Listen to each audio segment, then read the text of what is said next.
This is a Huddle Sports Network broadcast. You can find us on Roku TV, Amazon Fire TV, Facebook, and of course YouTube. Get all your NFL news here first. Hey, this is Ahman Green, Green Bay Packers all-time leader in Russia. Bill, the Packer fan and Packer owner, Nick. They run a website for Packer news and updates, and I know Packer news hasn't been so great lately because we got some players that are not Packers anymore that you loved at one time, but you might hate a little bit right now. Two great running backs. We have a competent offensive line. He's saying that he felt in November and December that they didn't want him back. Get a little safety in that position. Either we go. There's no reason to believe we can't return, but. And they already came out, a couple guys that came out said that Rodgers is telling the solution of it and don't let them go for anything under than one. And you know what, Packer fans? The Bears still suck. So go Pack Go, and good luck to Bill and Nick, their website and their Packer news. Talk to you later. It's a lot easier to come in and skip doing mop-up duty, but he threw the ball all. He kind of looked like Aaron Rodgers the way he was throwing the ball sidearm and just flicking the ribs and the ball was just jumping out of his hands. Agreed. Hey everybody, this is Gerhard de Beer, former Green Bay Packer offensive lineman, and you're watching Frozen Tundra Network with Bill the Packer fan and Packer. What's up, everyone? Welcome to the Frozen Tundra Network, where you get all your Packers news, highlights, and information. And speaking of the Packers, I just want to start off real quick with saying a lot of you Packers fans out there need to grow a set of fucking balls. Jesus Christ, you guys cry so much. It's embarrassing. I'm not even joking.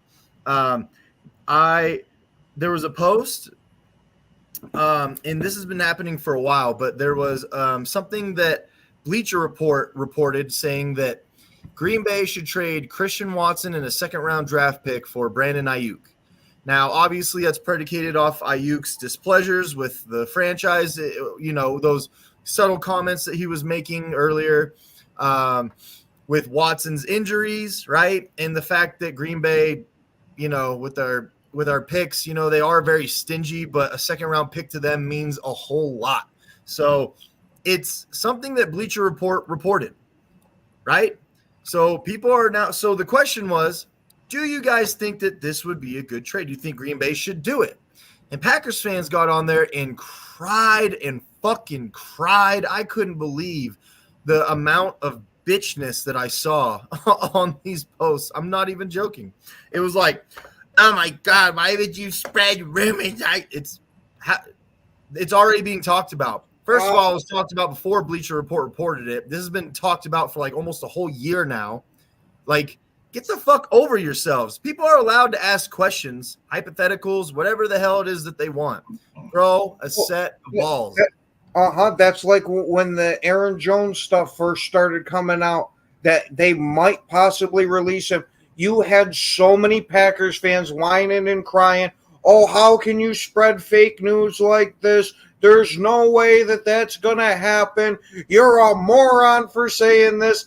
And just to be proven right in the end. And it's not even about being proven right. It's the story is out there, so you got to talk about it. Well, there's smoke, there's fire. Yeah, I mean, and even if it's fake, you can still talk about it because it's a potential possibility. So chill. Yeah. Packer fans take stuff way too seriously, man. They really well, maybe do. All fans do. I don't know. Maybe I think each fan base has got a certain type of fan. There are, but I talk about Packers fans right now because obviously as a Packers fan, I'm in mostly, all Packers groups as opposed to the other groups. So it's like when Packers fans are talking shit about the other fans of the other teams, well, maybe you should look in the mirror and stop bitching about dumb stuff. I'm just saying, like it's embarrassing as a Packers fan to look at you guys bitch about everything. That's all I'm saying. Yes. Wait till Jordan Love gets paid. He's overpaid. Bro, they're going to say that anyway. They're already going to say it because there's only 1 year of tape on the fellow. That's all we got. 1 year of tape. Well, one good year seems to me a hell of a lot better than two bad years in a decent year.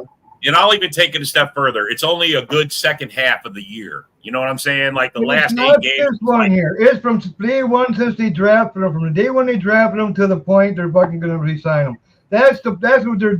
They know who they got and what he's capable of doing. He's just scratching the surface right now. He can become better than Rodgers. I'm telling you right now. Thank you. I'm just saying.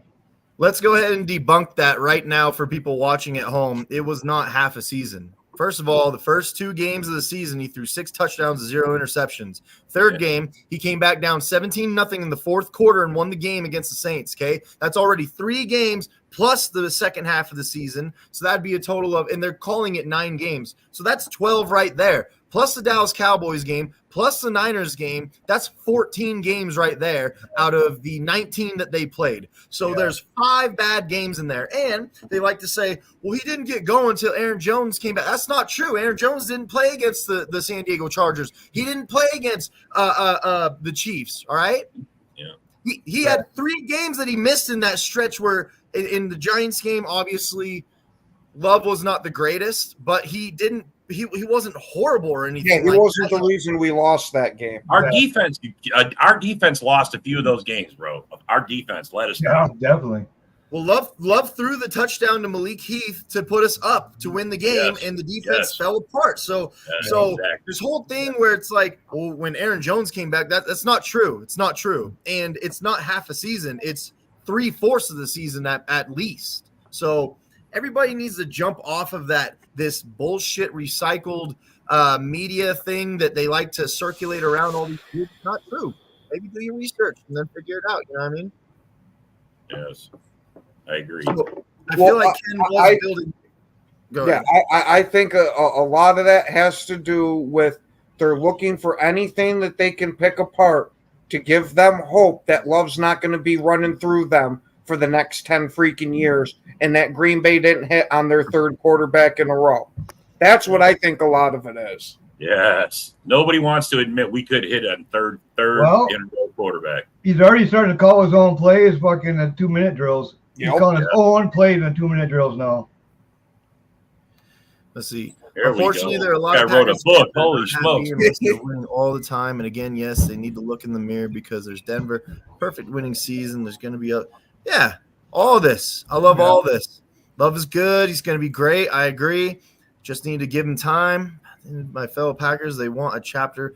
I know, right? So this is actually true.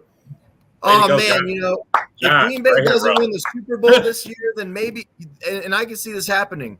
If Green Bay doesn't get to the Super Bowl this year, then maybe, Halfley was the wrong guy. Like, that's stuff that Packers fans will say. You know what I mean? Like, this will take more than a season. Last year, if Jordan Love didn't get us to the playoffs, it was immediately going to be that he needs to be off the team, which is just that's just crazy to me. You need to give these guys a little bit of time, man. With Aaron Rodgers, the writing was on the wall. It had been almost 20 years. At that point, I could sit there in one season and go, you know what? This kind of isn't working. Like, if it's going to be like this, let's move on. Yeah. But these guys are so young, you can't do that. You know what I mean? What's nice about it, we're not – Rodgers always tunnel vision to Adam. Hey, you got a Texas buddy there, Rob. Hey, man, I'm up in DFW, bro. I love it. So, but Rodgers will tunnel vision to Adams and stuff like that. Here with Love, he spreads the ball around. You know what I mean? If they drop a ball, he goes right back to him. You know what I mean? That's the only thing I worry about, because Rodgers was real good at spreading the ball early in his career too. Is Love going to develop some of the same tendencies as it goes on? But I don't see only speculation. I don't see it. I agree with you, though. Rodgers in the beginning was good, but well, here's the thing about Rodgers spreading the ball. At the beginning of his career, when he did it, he had one thing Rodgers had that Jordan Love did not have going into the season. He already had a wide receiver room full of established veterans to throw the ball to. Guys who have been in the league long enough and already know and had their assignments down. Jordan Love had a group of young guys who had to develop with him. Exactly. And they all developed together, and they all put up 4,200 yards and 32 touchdowns, and they had a great season, man. The second half, 8 touchdowns, 1 pick. I mean, holy cow, man. There's something that I think Ken was building up to. when he was saying like at least he didn't have like some bad seasons and then a mediocre season, et cetera, et cetera. Let's talk about a mid-level guy that just got paid. His name is Trevor Lawrence. 5 years, $275 million. And when I look at the body of work that he's done, I'm not saying that he's inept of talent because I don't believe that he is. I think that he's a pretty talented guy. Problem is his body of work is insanely low for the amount of money that he's making. I find that drastically overpaid, in my opinion.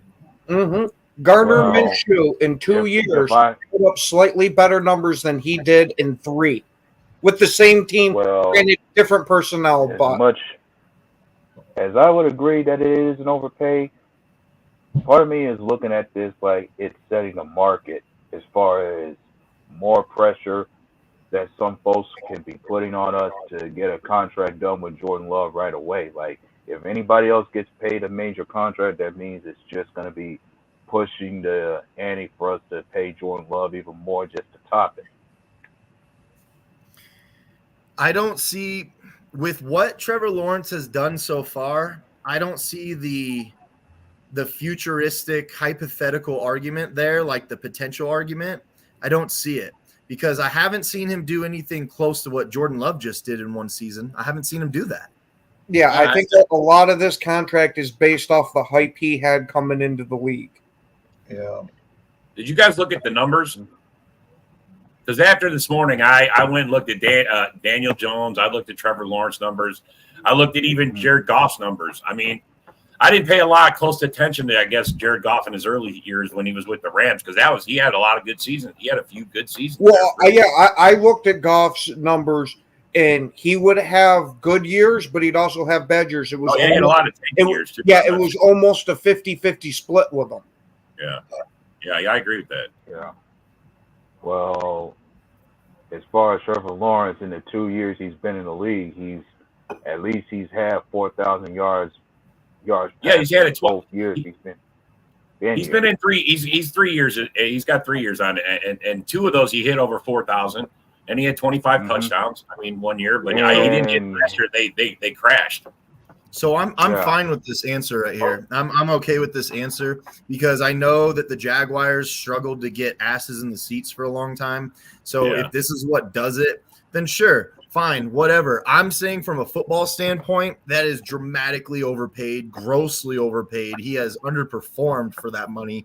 So, but this answer right here, I'm perfectly fine with that answer. If the franchise goes, look, we need to keep revenue going. Let's sign this dude to a huge contract because the fans love him. I'm okay with that. As long as it's not my team doing that shit, I'm okay with it. You know what I mean? Was it him that dropped off last year? Was he the reason why they lost 5 of their last 7? And the whole team kind of collapsed. That's what I'm saying. I think the reason he got that contract, because if he would have stayed with how he started the season and finished it, that dude would have been number 1 in the AFC, and they would have been up for the AFC Championship. They started out awesome. They led the whole all the way up to the last half of the. They went the opposite way of us. You know, we went up, they went down, and they lost 5 out of 7, bro. It was terrible. Trevor Lawrence did end up getting hurt, which really did hinder their season. You know what I mean? But this is 3 seasons now I can look at. You know what I mean? There is a collection of data at this point. Yeah. Oh, I agree. Well, for me, that's supposedly they're finalizing this deal right now as we speak, and it's supposed to be done before training camp. So it's probably where the most guaranteed and stuff like that. That's probably what's going on. Mm-hmm. I don't really care what they pay him. Does anybody? You guys put it in the comments. What do you guys think they should pay him? What do you think he's worth? I think anybody's paying anybody else. What do you think Jordan Love is worth to the Packers? I want to know in the comments. I think give him golf money. I know what you guys want, but I always thought that 45 million around there, 48 million a year was like that's what I was hoping for. But the more days that go by and the more guys that get paid, it's just not seeming like that's going to be. Yeah. Yeah. I was hoping for 45 too. I don't think you're going to see 40 or 40s no more. It's going to be 50s or up, man. Yep. Yeah. Well, when it comes to that kind of money Trevor Lawrence is getting, for me, it only should be motivation for him to actually perform at the level that is expected of him. Otherwise, when it comes to putting pen to paper when it comes to those big contracts, there should be an out for the franchise. Yeah.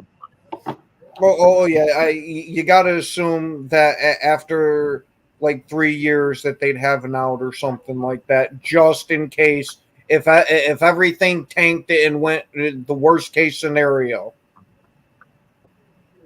I think they still got upside with him. I mean, that's why they gave him that kind of money. There's no, he doesn't have a downside yet. I don't see. I mean, he's had a tough year, and like you said, injuries. He's been injured a couple times, and you know how hard it is to find a franchise quarterback. Mm-hmm. Some teams they're still looking for their franchise quarterback. Look at the Bears. They still, to this day, they're still looking for a franchise quarterback. It's only been about 100 years. Yeah. Well, luckily for Trevor Lawrence, he doesn't have no expensive target to throw the ball to out there yet. Yeah, he's got Christian Kirk. That's what I was going to bring up. And who's the running back? What's his name? ATN. ATN is there? He's pretty good too. Yeah, and as far as other additions they drafted a new receiver in Brian Thomas Jr. They got the former Buffalo Bill Gabe Davis over there now. And they did add. You're right. And they acquired a new tight end in Evan Ingram. Yeah. Yeah, and the player that they acquired that's going to change their whole season, they got Darnell Savage too.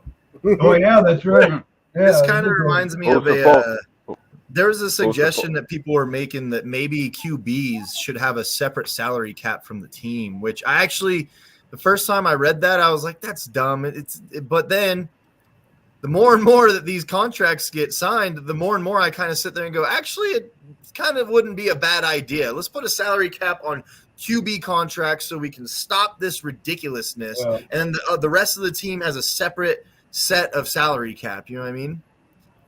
Yeah, but we're already starting. $35 million for receivers now. That's what I'm about to say. We're already starting to see making 30. Pass rushers making 30. I mean, it's like, man, where's every year? Yeah.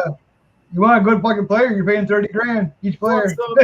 What's up, Sir Jason?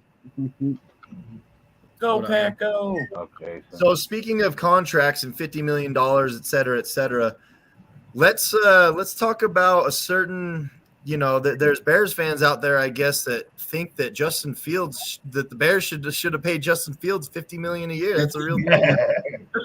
Crazy. $50 million a year for a guy that couldn't throw for 3,000 yards in any of his seasons. Well, he's improving in each year, though. Baby steps. That's $50 million a year for a guy that the Steelers thought was only worth a 6th-round draft pick. You're gonna pay. So you know what? The guys on our practice squad, let's go ahead and sign them to $50 million a year also. You know what I mean? But Justin Fields would start for like 15 teams. Well, and I would say this right now: if the Bears did keep Justin Fields, part of me would think if Fields stayed one more year with the Bears, this season coming up would have had to been playoffs or buts, because you had Fields for so long. At some point, Bear fans should be desperate to see Fields finally lead that team to a playoff run at some point, given all the years he's dedicated over there. But you're expecting Bears fans to be rational, because I remember hearing that same shit last year when there was no excuses because he has weapons now. So it's playoff or bust this year. And even then, when we trounced them at the end and they didn't make the playoffs again, it was still, well, we got to get more weapons and more offensive linemen. We got to try one more time. They would have just kept going and going and going. It would have been Jay Cutler all over again. Well, isn't Justin Fields a punt returner now? Yeah, they say that. Kick returner. Kick returner. Yep. I'll tell you what. When it comes to this year, the rookie QB they got now, one could think there's no excuse for him, given all the hype he's got and with the kind of team put together around him. One could think there is no excuse for you not to make the playoffs this year, given all that you have, having the hype behind you. So when it comes to Caleb Williams, it's either this year you better have a winning season and a playoff spot claimed this year, or it's a failed season. And then with Poles drafting Caleb Williams, you think if he thought the same way about Fields as Bear fans did, that it was that he needed weapons, all this and that he'd be a great quarterback, that he would have kept Fields now that he built this whole team instead of getting rid of him and getting Caleb. To me, that says Poles didn't trust in Fields all that much. So how many strip sacks do you think Packers will get against Caleb? Gary will have 4 just on his own. I'm sure Poles, when he lucked into getting the number 1 pick again this year, this was his chance to reset it. I'm sure last year he didn't know he was going to be able to reset his quarterback and have a fresh contract with the first round pick. You know what I'm saying? That came up. So this was his opportunity to shed. If Fields didn't show out, he could just get rid of him. And that's what he did. Because he sucks. I'd rather take fucking Tannehill than fucking Caleb Williams. I mean, you guys are all Packer fans. Would you guys be screaming to give Jordan Love the money if he had numbers like Fields? No. Would anybody be screaming to give him $50 million a year? I'd be saying, where's Clifford? Bring Clifford in. Yeah. We need Clifford. Sorry, but if Jordan Love went through the same kind of process that the Bears did with Fields, part of me would have been wanting to see him left somewhere else, because that would have been, because the way Fields was set up with the Bears, it was like every part of me knew he would be ruined, and Jordan Love could have been ruined the same way too. I think Steelers can use him just as pretty much a gadget player, man, pretty much. I do think that if he can learn behind Russell Wilson, I think he could start to succeed as a quarterback later on with Mike Tomlin as his coach. I think it could work. I'm sorry, it's just never going to work with the Bears. The Bears are a horribly ran franchise. They don't know what they're doing 99% of the time. Bears fans were getting mad that Jalen Johnson was being ranked lower than other cornerbacks. It's like, you mean the guy that got torched by the Packers and then cried afterwards? Sat there and bitched like a little girl after the game? Like, dude, get over yourselves. Everything that the Bears touch is not gold. In fact, your one Super Bowl in 85 means that nothing that you have really is gold. All of your failed quarterback fucking projects means that basically nothing you touch is gold. You guys got good linebackers. Congratulations. Good linebackers alone does not win Super Bowls as proof of your franchise. So, and Sweat, actually, tell you the truth, towards the end of the season, he wasn't nothing. He wasn't even getting any sacks, nothing. He was a non-factor, tell you the truth. Yeah. And then, here's another one. Jordan Addison killed Jair Alexander. Did you see that one? Do you know what Jordan Addison's stats were the 2 Packers games? Here, let me look him up real quick, because this is a real thing all of a sudden. Apparently, he killed Jair Alexander last year, which that's news to me. On that one big play he did. One play, yeah, he did. One play. Yeah, it was one play. This reminds me a lot of when Vikings fans are like, Justin Jefferson whooped on Jair Alexander. You mean when Jair Alexander was one-on-one with him for like 3 plays the whole game? And in those 3 plays, he had 0 catches for 0 yards. You mean that one? And then when he was one-on-one with him, he had a safety over the top. You mean every single fucking play in the NFL where there's a safety over the top? Like, No. Believe me, I know all about Captain Obvious football. We heard all about it this morning. Holy shit. So look, this is getting murdered, guys. 7 catches for 82 yards and a touchdown. 3 catches for 28 yards, no touchdowns. Man, I know he got absolutely. When it comes to those stats and production, my only question is, how much of that did he get against Jair Alexander, supposedly? Good point, because we know for a fact that Jair wasn't one-on-one with him every single play. So all of those stats are not all on Jair. So let's pretend that they were, though. That's 55 yards a game and 0.5 touchdowns a game. Oh, man, he smoked him. Oh, my God. I don't know where look, his best game, he had a better quarterback. What's his name was in there? Cousins was there. Kirk Cousins. The second game, he had some scrub throwing to him. We smoked him as I recall, in that next game, it was either Nick Mullins or Jared Hall. It was Hall the second time. They started Hall. Mullins came in later in the second half, I believe, in the third quarter, I think it was, because Hall got hurt or something like that, and then Mullins sucked just as bad. I mean, the game was over at that point. We smoked their quarterbacks. And I've seen the morning show where it was an argument to be made that if Kirk Cousins hadn't gotten hurt, maybe the Vikings do claim a playoff spot. But my thing is, but even as you say that, I'm sorry, but most people can say you can never use one less player's injury as an excuse for why a team did so bad. Our defense hounded them so bad that game.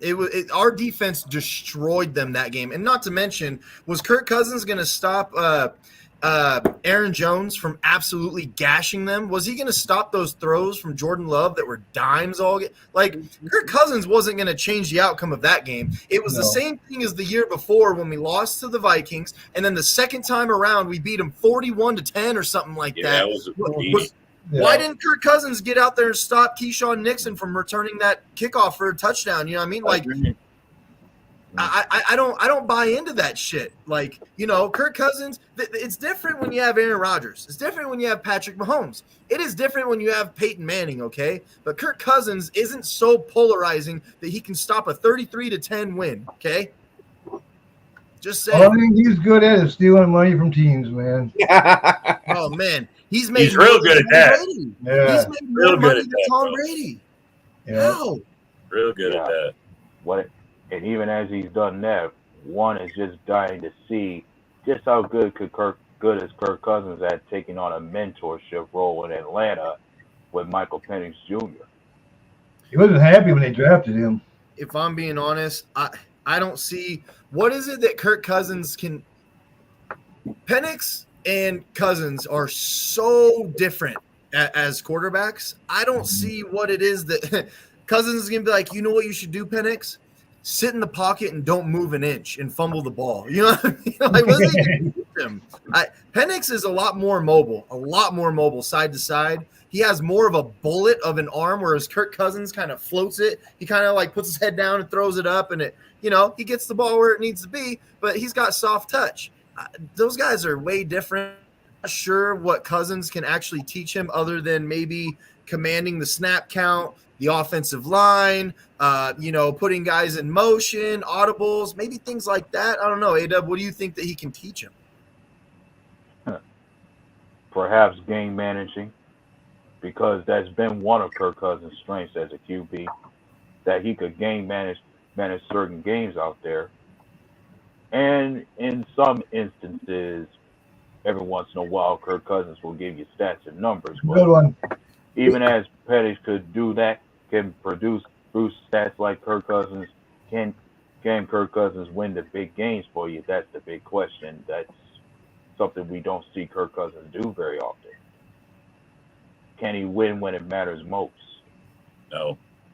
Yeah, and the sad thing is not only did he have higher career earnings than Brady, he was only about $20 million difference with Aaron Rodgers' career earnings while he was with the Packers.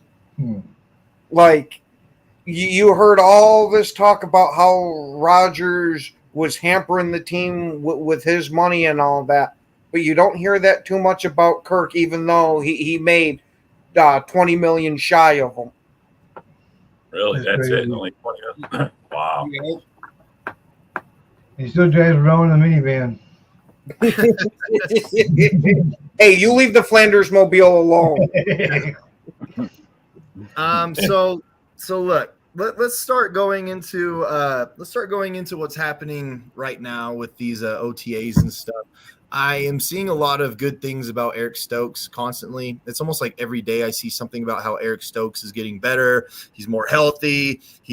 And I have to take a step back because I don't know how many times I'm going to hear that. And then during the season go, why is this guy on the fucking field? So that really is a huge question mark for me. If Christian Watson cannot be healthy for once, it is time. I'm sorry, fellas. It is time to start thinking about a replacement. No, I think we're all on that same page, man. I think those are the two guys that I'm really looking at right now. My third guy really would have been Darnell Savage, but we already fixed that issue, so we've moved beyond that, right? I don't really see anybody else that we need to worry about. Devontae Wyatt seems to have solidified his role on the team. Van Ness broke his thumb. That sucks. I got one. He only broke the tip, man. Only the tip. Myers needs to step it up. Yeah. Myers? Yeah. Myers, yep. Good pick. Myers. Contract year for Myers. Yep. I could honestly see us moving on from him and drafting his replacement. I could see it. He has, or his replacement is already on the bench. Yeah, we just drafted him. We just drafted his replacement, I think. Myers is a lot like the stock market. He's very like this. Yeah. Like the moment I say that he sucks, he has 2 great games, and I'm like, okay, maybe he doesn't suck. And then he has 2 bad games, and I'm like, dude, what the hell, man? So with Love calling out all these defenses and all of that, it's going to help Myers. Oh man, this isn't a real taking question. Marino. I would take Marino all day, every day. Come on, man. I want the winner. Fuck Marino. Really, bro? He never won shit. Oh, he never won shit. As good as he was, he never won jack shit. His defenses were always ranked 25th or worse. He never had a running back that you can even mention. He should have moved on. He should have been smart enough to move on. Back then, that wasn't a thing, though. That wasn't as normalized as it is now, or else I'm sure he would have. But he had only one receiver that anyone can even remember. His defense was terrible. It was just him out there. It was all him. And the fact that, dude, when I look at the rosters that he took to the Super Bowl, when I look at that roster, I legit sit there and go, wow, it's like LeBron took the shitty Cavs of the finals. Like, I can't believe he carried that team to where he did. I'm sorry, bro. You didn't win. And when it comes to the defenses Dan Marino had, there's only 2 big names I remember from them. One of the linebackers, Zach Thomas, as well as the defensive lineman. The only one I know is Zach Thomas. Jason. And then there's Jason Taylor. Oh, yeah. Pass rusher, yeah. So, okay, let me address this comment. Not quite. There are rumors, but they are by people that are not paying attention because Lindsley has actually retired. And even if he didn't, Green Bay, if you pay attention to the roster, the roster building of it, we are getting away from older players. I don't think that even if he did not retire, I don't think there's any way we bring him in to upend that trend. Yeah, we're not the Lions, man. We don't put Band-Aids. We fixed the problem right off the bat. We don't put Band-Aids on it. Yeah, the Lions, the fans that are the best at, oh, we drafted rookies, so our problems are fixed. Like, you guys sound like the Vikings fans from years ago when they drafted 13 players in all, or was it 14? In all of them, not every single draft pick was not a starter. Didn't start one game for the whole season because they all sucked. Yeah. So I just, that's what you guys sound like, man. Well, we fixed our DBs. We drafted quarterbacks, bro. That's the dumbest thing I've ever heard in my life. When we drafted Josh Jackson, I'm like, we fixed our cornerbacks, man. You know what I mean? Yeah. We fixed our cornerbacks because we drafted Quentin Rollins, because we drafted Demarius Randall, because get the fuck out of here. The Lions are trash in the backfield. Trash. You know, it's like last year, all we heard was, oh, we got Gardner, we got Sutton, we got Mosley. Yeah. We got it all fixed. And what did Holmes have to do? Go back this year and refix his fuck up from last year. It actually set them back because they could use another wide receiver. Definitely could use another wide receiver because Game was a bust.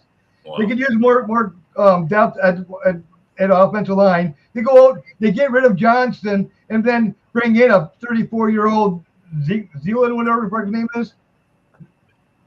And it's like you don't put Band-Aids like that on a team. You know, it's like.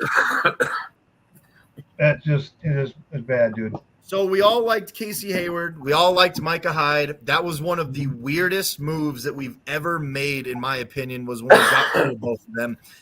I remember sitting there being like, so we're getting rid of our best cornerback and our best, well, he was like nickel safety at the time when he played for us. He was like nickel corner, nickel safety. We're getting rid of our two best DBs.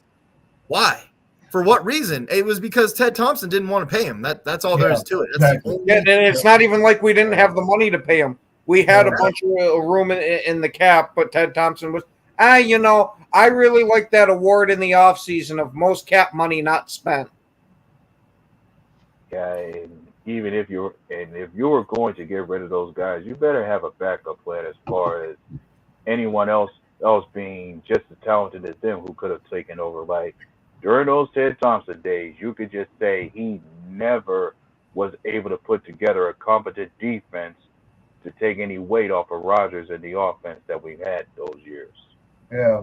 I want to address this real quick. I was on record saying that I thought that this was a good move because Kaiser could be good if he was in the right situation. I was on that train too. And we found out real quick he just straight up is not good. No. But look, I'm glad that we made that trade because we got rid of Randall. Like, he was awful. And not only did he not help the defense, he was a head case. This dude he was like pushing coaches and cussing out his own teammates. And he was like, didn't he say something to Aaron Rodgers? And Aaron Rodgers was like, whoa, man, what the hell is it? Like, I remember this dude was a complete head case. So I'm glad we got rid of Randall. Now, Kaiser, I mean, he had his one chance and he blew it. Big Daddy Rodgers had to come in and save the day. That was the one thing that sucked about Randall is he had a bunch of talent, and I thought he would have been a great safety for us. We played him out of position, and then, like you mentioned, his mentality was god awful. I think we actually did the reverse on accident because we drafted Rollins and then Randall in the same time frame, and we put Randall at corner and Rollins at safety, even though Rollins was a corner. Yeah. And I think you're right that maybe Randall should have tried playing the Micah Hyde role because I think he would have been a great deep middle. Well, not great, a damn good deep middle safety. So with the range that guy had.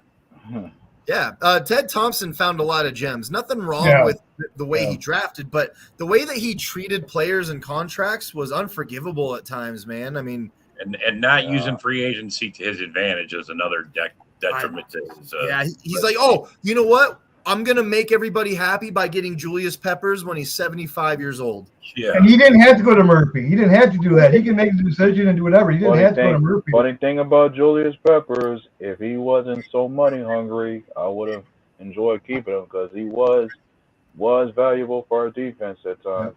Hey, I got a question. For you guys. Okay, now we got the draft coming in next year, right? We got some players that we could actually trade during the middle of the season. Like we got Kenny Clark, we got I don't know who else we got Smith. So you can get Preston, you can trade him. Preston, I think I would be okay with Kenny Clark. I'm just saying, you know what I mean? Because the more picks we get for this draft in Green Bay.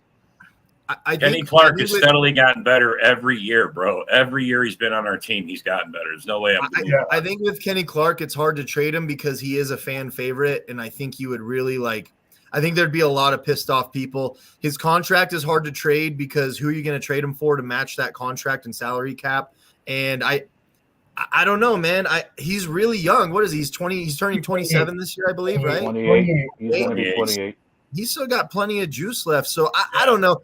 I get what you're saying. Like there are guys that are starting to get a little bit up there that you could think about. Well, contract wise, Kenny's not going to be cheap. He's like already 27, ain't he? Well, I think Preston would have been a cap casualty this year had he not performed. I mean, he was one of the they all performed. That's why they didn't get cut, and they're all going to get a chance to. Well, Preston's worth. I mean, this cap ain't that bad, but Kenny Clark says this is like 27 right now. Yeah, but he's. I don't want to get rid of Kenny. He had his best year, but I'm just saying down the road. I get it. But we still. Hey, look, I think we should have a cutoff 30. You know, after 30, maybe we start considering it, but. Give him another contract. Give him a 3-year contract. I think wait towards the end of the season and see how he does in this new defense. Well, I agree with that too. Go from there. That's what I was thinking. But I don't think they're waiting. I think they already talked about Love's contract getting before training camp. I think they're going to do something with Clark before training camp. I think it's all going to be done. It'd be We're going nice. to go to camp. They're both guys. That'd be cool. I think this Preston Smith's last year, no matter what. I kind of I think this is his last year too. But I think they want to get all this shit tied up by camp so they can be Super Bowl mode. We all know that's what they're talking about. And they need to get everything else cleared up, nothing to distract them. That way they can focus straight on the season. And the best way to do that is get everybody signed or what you're going to do by training camp, and let's go. Be all business. I mean, when it comes to getting signed, at least everybody in the rookie class is already signed. Yep. Yeah.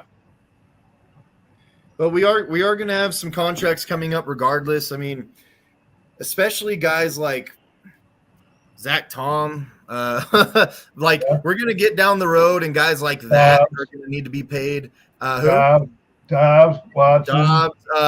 Quay Walker. I mean, Edgerrin Cooper in a few years, I assume, is going to want more money if he balls out. Van Ness. We got a young team, but the thing about having a young team is we have so many guys in the same place. You know what I mean? That there's going to come a 2 or 3 year little span where we have to pay everybody. You know what I mean? Yeah. It's going to happen. Well, that's when we got all these nice guys to trade with. I mean, at that point, we've got these guys where they're playing championship ball or ready to go.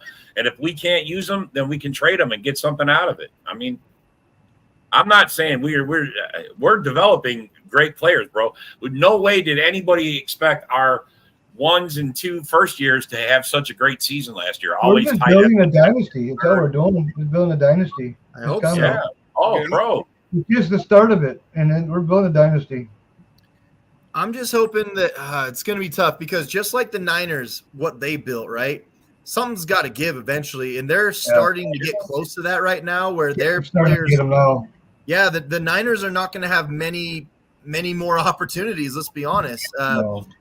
The Chiefs are doing it right. The Chiefs are paying the guys that are important, and they just keep replenishing and replacing the guys that they need to replace, and they're winning Super Bowls because of it. And their team is actually relatively young still, and they don't have a whole lot of guys that they need to overpay. They got rid of Hill when he wanted to be overpaid, right? So I mean, why do we keep Tooney for? Why is he still around? He's the worst receiver I've ever seen in my life. Toure, you said Toure? No, Tony. Darius Tony. Oh, you're talking about on there, Darius Tony. Yeah, he's horrible, man. Why were I would have cut him after week 1 when he dropped the fucking pass. If I'm to call out a reason they want to keep Kadarius Toney is because of what his performance in the playoffs supposedly. Yeah, that's the reason Kansas City will care to keep him. It's a great time to be a Packer fan. Oh my God! It is. Luckily, I don't have to be a new Packer fan because I know dude, the Packers are going to be a team that's going to have a whole lot of bandwagons. Let's be honest. We're going to be on the up and coming. The Texans, you're going to see all of a sudden Texans fans like I've never seen one before. I'll bet you I'll see a million of them pretty soon. Yeah. Sure. I see Texans all the time. Green Bay's been had bandwagon fans before. True. Yeah. But I'm saying that we were about to hit that lull where like the bandwagons were going to fall off, but we didn't. So now that we're so young and up and coming, Jordan Love's going to start selling jerseys to guys that are like, I think I'm a Packers fan now. You know what I mean? Well, do you think the Lions go back down to their little rock? The thing about Jordan Love selling them, his jerseys is one of the highest selling ones out there. Bro, all they do is talk about the Packers and how good we're going to be. That's all I see everywhere. What's up, Mike? What's up there, Bear Down Mike? What's up, Mike? I always love the Bear Down Mike name because it makes sense. The Bears are always down, man. I love your name. It makes a lot of sense. Fun sweeping them again. Does Bear Up sound better? Bear Up, Mike. It's Bear Up, Mike. Get the broom out. Get the broom out. So, like, honestly, and I mean realistically, what chances do you give the Bears of beating us at least one time this year? 0. One time, I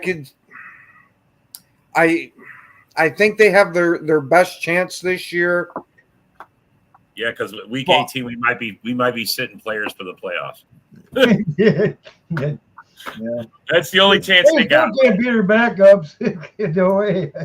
See, Cleveland would fucking steamroll them. Better than being a cheese head. Mike, I got respect for you, bro. Do you guys I think got a lot of respect for you. Do you guys think that Josh Jacobs takes over Aaron Jones's spot of absolutely destroying the Bears every time he sees them? Yeah. God, I hope so. Yeah. Oh yeah. Oh yeah. They're convinced they've stopped him, so they think he's going to be no problem. That's what Ken says. He's going to be no problem. It's already been a lot of people who say that Josh Jacobs is going to be a complete downgrade from Jones because he cannot do what Aaron Jones does when it comes to playing the running back position. There's literally things, seasons, stats, analytics that I've seen that Josh Jacobs does that Aaron Jones has never done. So, I mean, that kind of goes hand in hand. Can Aaron Jones go between the tackles 32 times a game?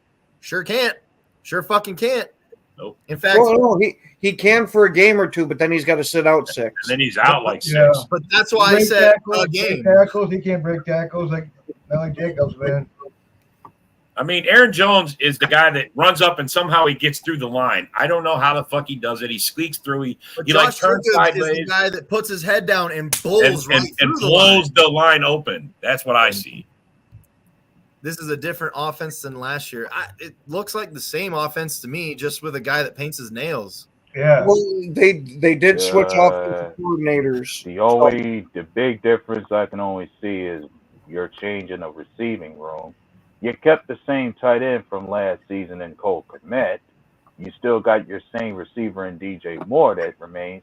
The only changes I've seen is the receiving core being composed of 2 new faces in Keenan Allen, and you drafted Roma Dunze. You have a new quarterback now in Caleb Williams. That's a rookie. And your running back room now you got DeAndre Swift being your number 1 back now. Maybe that's one change for you. Speaking of the running game that we were just talking about, can we all admit that Marshawn Lloyd might be our second best running back? Yeah, he's gonna be good. Yeah, he gives us what we lost in Jones. He gives us what we lost in Jones. That little slippery slide between the line, shifty back. Jones was a good locker room dude, but it's time for Love to be the locker room guy. It's time for him to step up, be the locker room guy. Yeah. I think. Look, I hope this doesn't happen because I really like AJ Dillon. I really like him. I think his prolonged career might be practice squad at some point. I can honestly see him being our goal line and fullback guy. I can see him being special teams. You know, he actually had offers. He actually had better offers, and he canceled it. No, I want to go get Green Bay. I'll take my chances. And I commend him for that, for doing what he wants to do. Bro, he likes being in Green Bay. Have you seen that guy? He looks so cut, man. He looks he looks like a Terminator now. Play, bro. He said he lost some weight. They said that he had lost some weight and he cut down, but he looks shredded now instead of bulky. But his legs still look like tree logs. I think if they switch him over to fullback, he's going to be a great batting ram. He's going to open a lot of holes for Jacobs. Well, shit, the couple plays we ran last year with him at fullback, he did do a damn good job. Yeah. Well, we got DeGuara anymore, so might as well try someone else out of it. Yeah, he's like Kuhn, exactly. And not to mention, every once in a while, I said every once in a while, Dillon can make some plays out the backfield, and he's a good pass blocker. Oh, he's an excellent pass blocker. Yeah. So hey, you know, we got to start practicing our Coop calls for when Cooper gets out there and makes plays. You know that guy.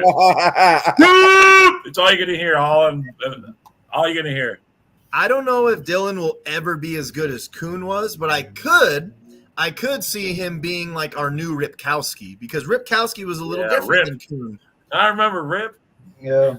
I remember Rip. I can honestly, if we use him like we did Kuhn, I think he could be in that Kuhn realm. Yeah. Oh yeah, bro. We're a solid running room, man. If Marshawn Lloyd keeps impressing everybody the way that he is right now, though, and he ends up being the fast, it almost sounds like he's kind of like a scat back. Like he's the guy that may get a lot of the passes, you know what I mean, for the running back position. if that's true, I'm just saying I could see A.J. Dillon being on the special teams. I could see him doing fullback, like you guys said. I could even see him being the extra right tackle. For example, in our 2 tight end sets, put that extra tackle. Yeah, okay, yeah. So I could actually see him doing shit like that. Like, I don't see why not, but it's kind of looking like he may not be our number 2 very long. Yeah, I'd love to see him in special teams. Could you imagine him hitting somebody with a full head of steam?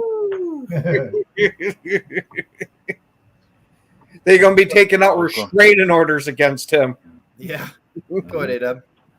I was going to say, if there's another room I want to look at, even just as much as the wide receiver room, because while they've been talking about Christian Watson trying to stay healthy and the other guys producing, one's got to think there's a good chance Bo Melton could surprise some folks this year when it comes to picking up where he left off in terms of the late production he had when he first stepped in.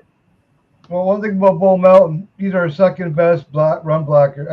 Run blocker. He's a good blocker, man. Yeah, I see him definitely. He's not going anywhere. Mm-hmm. I think Heath is the weakest link. Him and Toure. Yeah.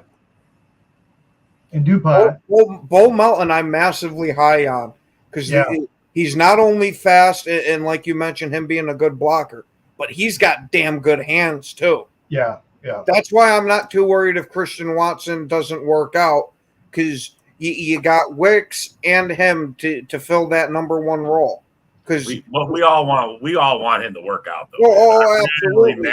We want him to work out. But if we need that deep threat, Bo Melton's right there. Yeah, but you got Watson and you got Bo Melton on the outsides. Oh my God. Yes, I want defenses to be scared. I want Jordan Love to be able to look and maybe go deep right off the bat if it's there. But hey, as far as going deep, don't forget. Every once in a while, even Romeo Dobbs can take the top off of somebody down. Dobbs, Wicks, pick your poison. I agree. That first year when Dobbs was a rookie, he was the guy that was taking the top off of. Because Watson kept getting hurt, and he had like very small flashes. And then at the very end, it was Watson that we put outside for the deep routes. But it was Dobbs most of the very first year, that rookie year, that was going over the top and catching the passes. Dobbs had a bunch of clutch catches last year, bro. So. Yeah, a lot of the dirty work. I was about to say, I like Dobbs better as your intermediate guy that's going to be getting you your first down. I think he's one hell of a reliable receiver in that way, and I'd much rather keep him in on them short intermediate routes, even though he does have the wheels for it. I think he fits better as Jordan Love's security blanket. Yeah. Reed's going to be in there for that too. I always made the argument that between Watson and Dobbs to me has the more polished route tree between the two. Mm-hmm. I agree. I think Jaden Reed has the best route tree on the team right now. Oh, facts. He's the best. He's our best possession. I was going to say Dontavian Wicks might be giving him money this year. Yeah. I don't think Reed gives up his spot. I don't think he gives up his. I mean, you can't not afford to get Reed involved. He's made himself that valuable to the team. When it comes to Wicks, Wicks offers a lot in terms of that big body guy who can catch as a possession guy. Bro, let's just face it. I think 5,000 yards and 40 touchdowns is a reality this year. I'm just going to say, who's your number 1 guy? Well, any of those guys can step up to be the number 1 guy. I think we get 2,000-yard receivers this year. I think it's going to come out, bro. 2,000 yards. He can get 100 yards. This guy can get 100 yards. Double-digit touchdowns, easy. Would you rather have 2,000-yard receivers or have all 5 of the receivers get about, say, 700? As long as we hit 5,000 yards passing, and I don't care how they do it. I mean, I don't care how they did it last year. Everybody's like, well, these guys the Bears got new guys, and they got number 1s, but I don't know how it's going to work out. They've never had it where, DJ Moore was their best. He was their only guy last year. How many times have we seen teams assemble the dream team, and it doesn't work out because you got guys butting heads because, hey, I want the ball. No, I want the ball. Yeah. We got a team with a rookie quarterback that might be a little more pronounced. Exactly. I don't know, man. So tight ends being awesome. They this has been the best tight end room we've had in years. Tell you the truth, yeah, when Kraft came in, actually, I think it was the best thing for him because he came and he learned real quick, and he had to learn real quick. And now they both are on the field together. Oh, it's gonna be nice. Mm-hmm. Yeah. So, someone just told me that DJ Moore killed Jerry Alexander last year. Like, what are you guys talking about at this point? DJ Moore had a total of 89 yards and 0 touchdowns in the 2 games against Green Bay. Yes. Yeah, he didn't do shit against us either. No. So I haven't seen. No, I know what it was. He beat him in Madden, and that's what it is. It translates over. Right. Go ahead, A-Dub. Because I was about to say, I didn't see one play where DJ Moore killed Alexander on a play. Yeah, I don't know what these people are talking about. I don't know. Sure, he may have gotten some yards, but it wasn't against Jair. Nope. And even he had his catches, bro. 40-something yards a game. Even against not Jair, he did jack shit. Like he didn't was in general. DJ Moore was Fields' number 1 target because he couldn't throw to anybody else. He's the only guy to get out. Everybody's like, oh, DJ Moore put up career numbers. That's because he was like in on like 70% of the pass plays, bro. Yeah. I mean, you gave him a lot of production. Otherwise, on a normal team, he's not going to get that shit. No fucking way. Yeah, well, as you had DJ Moore last season, they believed in 2 other guys that were going to step up as top receivers, being Darnell Mooney and Chase Claypool. Yeah, that's what was behind him at the time. And both those guys gone now. Yep. Let us see if Chase Claypool can redevelop himself with the Bills while Darnell Mooney operates as one of Kirk Cousins' targets in Atlanta. Yeah. So let's do this last part. We got 3 minutes left. What is the game that you're most excited to see this year?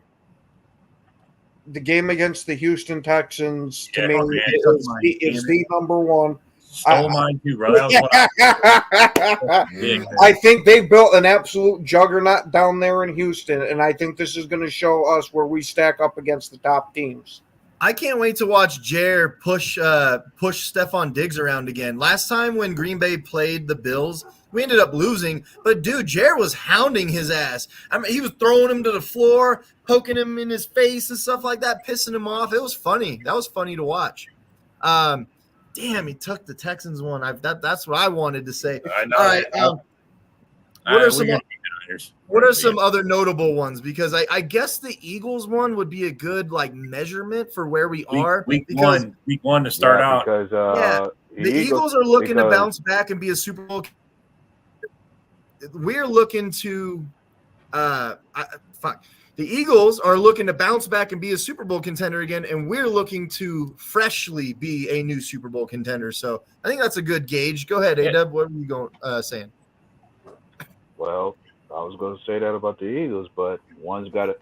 But I think us against the Niners is going to be an exciting matchup too, because let's be honest, we have to see where we stand with them before we see them again in the playoffs. You know what mine is? The second time we play the Lions when we sweep them. Yeah. There you go, Joe. Yeah, but I think the Philly game, it plays an important role because it's our new DC, and can we stop the run? We're gonna go up against Saquon Barkley, and they're gonna be running him hard against us because we have to prove we can stop the run, and it's a good test, man. We're gonna find out. And don't forget, they still got their top one of the best wide receiver duels out there with AJ Brown and Devonta Smith. I noticed how they didn't put us on Thanksgiving against the Lions because they didn't want to mess up the turkey again. And the Niners game, I actually don't like that we play the Niners because we always beat them in the regular season, and then the postseason comes, and I'm like, this again. So I'm not going to put any stock into that game at all because I've seen that happen before. But I am excited for that game. Hopefully we win. We are reaching the end of our time, so thank you everybody that was watching tonight. Thank you everybody that was on tonight. And go Pack Go! Go ahead and give your last sentiments real quick. Go Pack Go! Same old Lions. Go Pack Go! Go Pack, go baby! And anytime Caleb throws the ball against us, that's yep. Caleb's numbers against us are going to be what propels us into a top 10 defense with top 5 in takeaways. Caleb Diddy Cutler.